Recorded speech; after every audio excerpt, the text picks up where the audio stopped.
Trung bình, cứ một giây trôi qua thì có 6 chai Johnnie Walker được bán ra tại 200 nước trên toàn thế giới.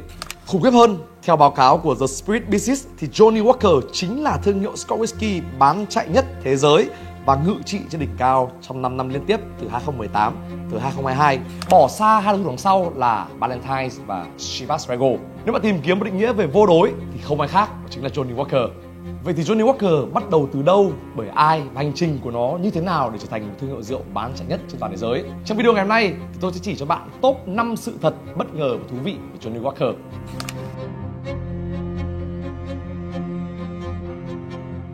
Sự thật thú vị đầu tiên mà có thể các bạn đã đoán được rồi chính là cái tên Johnnie Walker bắt nguồn từ một người có thật. Ông không chỉ là người đặt nền móng đầu tiên cho Johnnie Walker và ông cũng đã là một người cách mạng hóa về tiêu dùng whisky như ngày nay.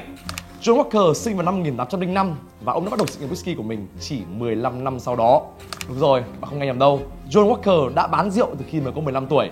Cụ thể là sau khi bố của ông mất thì ông đã thừa kế một trang trại và ông đã bán cái trang trại này đi với giá là 417 bảng để dùng số tiền này gia nhập vào ngành tiêu dùng cao cấp.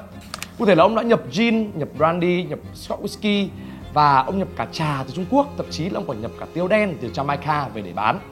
Và nếu đã xem video 5 sự thật thú vị về Chivas thì bạn sẽ biết rằng ngày xưa rượu chủ yếu được bán xỉ ở các tiệm tạp hóa, sau đó mới được xé lẻ và bán cho người tiêu dùng uống tại quán hoặc mang về. Single malt là loại phổ biến ở lúc này. Tuy nhiên, quy trình sản xuất chưa được tối ưu dẫn đến việc chất lượng của các mẻ single malt không đồng đều, khiến whisky hôm thì được khen, hôm thì bị chê. Nhận ra bất cập này thì John Walker đã nghĩ ra một giải pháp vô cùng giá trị, và chính là ông đã áp dụng kỹ thuật pha trộn trà và pha trộn whisky.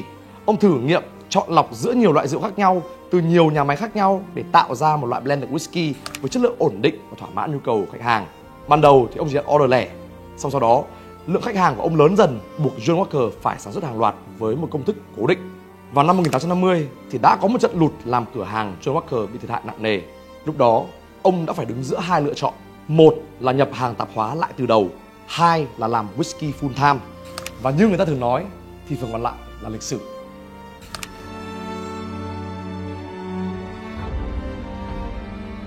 Nếu John Walker là người đặt viên gạch đầu tiên thì Alexander Walker, con trai của ông, là người đã nâng tầm Johnnie Walker nổi tiếng khắp trên toàn thế giới. Nếu như John Walker chỉ giỏi về mặt kỹ thuật thì Alexander Walker lại là con người hội tụ đầy đủ. Sinh thời thì Alexander Walker được mô tả là con người tràn đầy năng lượng, có tầm nhìn và năng lực khi mà ông nhanh chóng thừa kế những di sản bố để lại và đánh chiếm các thị trường khác. Cụ thể là tới năm 1920 thì Johnnie Walker đã xuất hiện tại 120 nước trên toàn thế giới. Và tại thời điểm bây giờ tôi đang nói chuyện với các bạn thì Johnnie Walker đã xuất hiện tại 200 nước trên toàn thế giới. Alexander Walker đã tạo nên lịch sử với 3 quyết định sau đây. Thứ nhất, Alexander muốn bán nhanh, bán cho nhiều người ở nhiều quốc gia nên đã nghĩ ra cách cắt phế cho các thuyền trưởng người Anh để họ thay ông quảng bá thương hiệu và ship rượu tới tay khách hàng. Thời kỳ này thì thuyền bè là phương tiện chủ lực của ngành giao thông vận tải, nên khi đã có được mạng lưới thuyền trưởng đi khắp thế giới thì không khó để thương hiệu Johnnie Walker xuất hiện muôn nơi. Để hiểu dễ hơn thì từ thời này Alexander Walker đã biết sử dụng KOL và affiliate để giúp quảng bá thương hiệu. Thật đỉnh phải không nào? Thứ hai, Alexander là con người thông minh và nhảy số rất nhanh. Với ông, đã kinh doanh là phải tối đa lợi nhuận và giảm thiểu chi phí.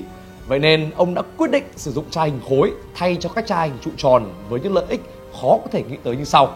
Thứ nhất, đó chai hình khối này thì có kết cấu khỏe hơn và chắc hơn chai hình trụ tròn, vậy nên đã làm giảm thiểu rủi ro bị vỡ trong quá trình vận chuyển. Cụ thể là hình khối này khỏe hơn hình trụ tròn 25% với tỷ lệ là 15/12. Lý do thứ hai đó chính là với cái kết cấu hình khối như này thì có thể nhồi nhét nhiều hơn vào một container, làm cho một chuyến đi có thể mang được nhiều hàng hơn. Và thứ ba đó chính là cái chi phí để sản xuất ra một chai hình khối này nó rẻ hơn làm ra một chai hình trụ tròn, bởi vì nó cần ít thủy tinh hơn.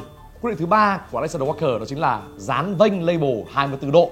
Không phải ngẫu nhiên mà mọi chai Johnnie Walker đều có cái label dán vênh như thế này, bởi vì khi dán vênh như thế này thì sẽ có nhiều chỗ để thông tin được hiển thị hơn. Ngoài ra thì nó cũng tạo cho Johnnie Walker một bộ nhận diện ngay lập tức, bởi vì thời kỳ đó không ai làm như vậy cả.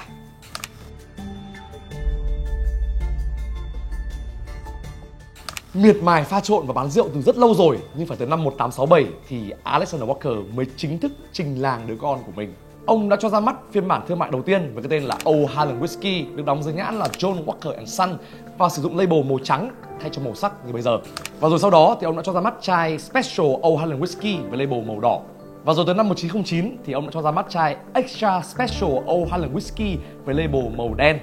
Tuy nhiên đọc như vậy thì khá là méo mồm, vậy nên là khi khách hàng tới order thì họ hay nói là cho một chai có tem màu đỏ và cho một chai có tem màu đen. Vậy nên là Alexander Walker đã lấy luôn cái ý tưởng này để đặt tên cho chai rượu là Red Label và Black Label. Có lẽ Alexander cũng không nghĩ rằng mãi cho tới hiện tại, nghĩa là hơn 100 năm kể từ thời điểm đó, những cái tên này vẫn mãi là những biểu tượng không thể thay thế. Có một câu chuyện thú vị đó chính là người ta đã tìm thấy một chai Johnnie Walker cổ ở trong phòng lưu trữ được sản xuất vào năm 1880. Trong đó thì có whisky và một con rắn. Có khi nào người chế rượu của Johnnie Walker đã tới Việt Nam chơi và mang cái tưởng này về không nhỉ? Trước khi tới hai sự tiếp theo thì tôi mong các bạn nhớ rằng Đang tới Whisky luôn cố gắng mang tới những câu chuyện thú vị, những thông tin bổ ích về whisky. Vậy nên đừng tiếc cho chúng tôi một like.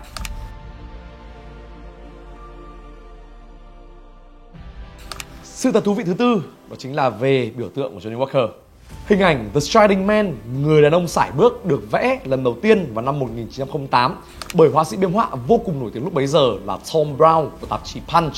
Câu chuyện xảy ra rất tình cờ trong một bữa trưa tân mật khi mà Alexander đã mong muốn Tom vẽ một biểu tượng cho thương hiệu, và ngay lập tức Tom lật mặt sau của tờ thực đơn và một bản phác thảo với hình ảnh người đàn ông sải bước được ra đời. Tuy nhiên, mãi cho đến năm 1950 thì biểu tượng này mới được in trên các chai rượu của Johnnie Walker. Trước đó thì người ta chỉ nhìn thấy hình ảnh này ở trên các quảng cáo. Trải qua nhiều thay đổi về thiết kế để phù hợp với mỗi thời đại, nhưng hình ảnh The Striding Man vẫn là một biểu tượng toàn cầu, một hiện thân của thương hiệu whisky hàng đầu thế giới. Và đến ngày hôm nay, hơn 100 năm sau, người đàn ông sải bước vẫn luôn tiến về phía trước.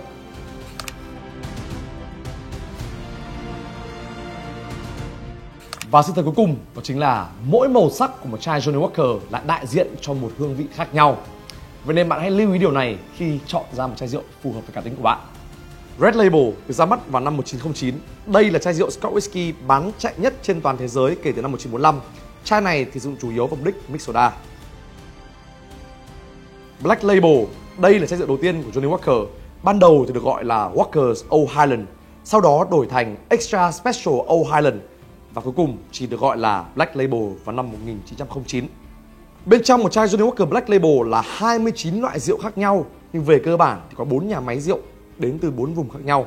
Đó là Glenkinchie ở Lowland, Cadhu ở Speyside, Keila từ Islay và Clydesdale từ vùng Highland. Ngoài ra thì thương hiệu Mộc Lách mà gần đây được làm marketing rất rộng rãi tại Việt Nam cũng là một trong 29 thành phần của rượu Johnnie Walker. Blue Label được ra mắt vào năm 1992. Đây là dòng rượu cao cấp của Johnnie Walker khi mà nó được blend để tái tạo hương vị tinh tế của những chai Johnnie Walker thuở đầu thế kỷ 19, và cũng là một trong những chai blended whisky đắt nhất trên thế giới ở thời điểm đó. Ở Việt Nam thì Johnnie Walker Blue Label còn được ra đời với các phiên bản đặc biệt gắn liền với văn hóa của Việt Nam. Green Label được ra mắt lần đầu tiên vào năm 1997 với độ tuổi tối thiểu là 15 năm. Ban đầu khi mới ra mắt vào năm 97 thì gọi là Johnnie Walker Pure Malt. Sau đó thì tới năm 2004 đổi tên thành Johnnie Walker Green Label. Đây là chai blended malt whisky, tức là bên trong này chứa 100% là malt chứ không hề chứa grain whisky.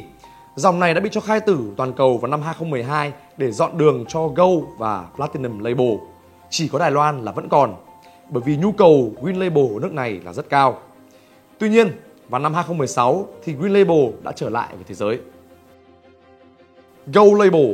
Chai Gold Label ra mắt lần đầu tiên vào năm 1920 bởi Alexander Walker nhân dịp kỷ niệm 100 năm thành lập thương hiệu.